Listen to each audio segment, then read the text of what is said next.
Hey world, how's it going?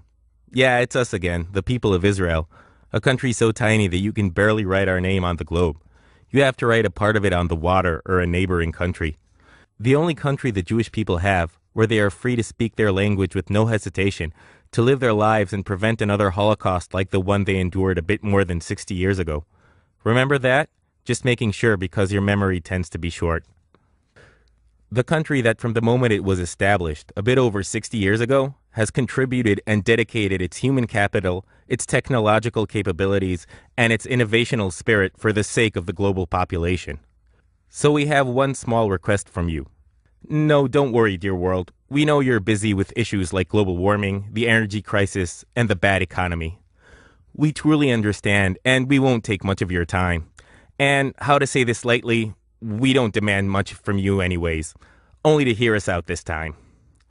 In the next couple of days, the IDF will hopefully take on a powerful and painful military operation in a territory used by terrorists, don't forget that you call them that too, that are causing this atrocious act of aggression against innocent civilians. An operation that will hopefully restore the peace and the safety of millions of Israelis and put an end to the hundreds of rockets fired towards them. Many people will leave their workplace, families will cancel their summer vacations and halt their normal lives. Their focus and drive will be set on retaliating against the scoundrels that can't differentiate between a tank or a garden or a school, against those who believe it is appropriate and justified to use their own children as human shields, against those who think that firing rockets on settled and densely populated areas is a legitimate protest.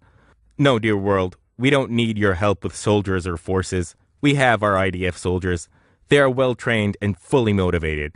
And trust us, they are the best investment in our country. We don't want any arms or weapons either. We develop our own and invest billions a year on advanced technology, all so that our children and all innocent citizens won't get hurt. And we have reached the maximum specific prevention capabilities with our Iron Dome, for example. Military experts from every corner of the world come to learn from us on how to combat in an asymmetric war. Unfortunately, when your neighbors threaten your existence, you become an expert in this field.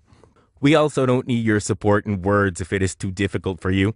Yeah, it will be nice, but we understand you depend on Arab oil and don't wish to piss off your friends with the keffiyehs on their heads and their hands on the switch.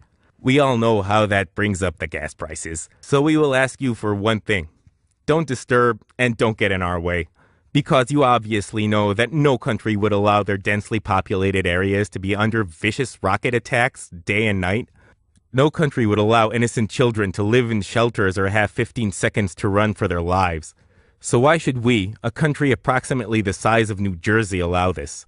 No country would show this much restraint while their citizens of all ages become the target of a radical extremist religious terror organization that also won't acknowledge their right to exist.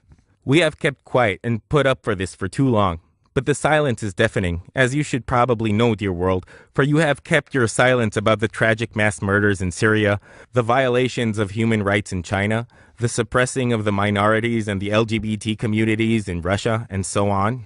But for some reason, when it comes to this specific tiny country that resides in parts between the murderous, restraintless terror and the advanced civilized West, suddenly you have a lot to say.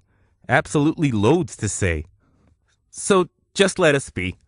We don't need lessons in ethics and definitely don't need advice on how to protect our country. We don't need you to preach to us about restraints and compassion or how to negotiate with terrorists. So if you aren't willing to be helpful, like the many other times that you just sat aside and allowed them to massacre Jews just for being Jewish, at least don't stand in our way and let us do the job ourselves. Thank you, sincerely, the people of Israel.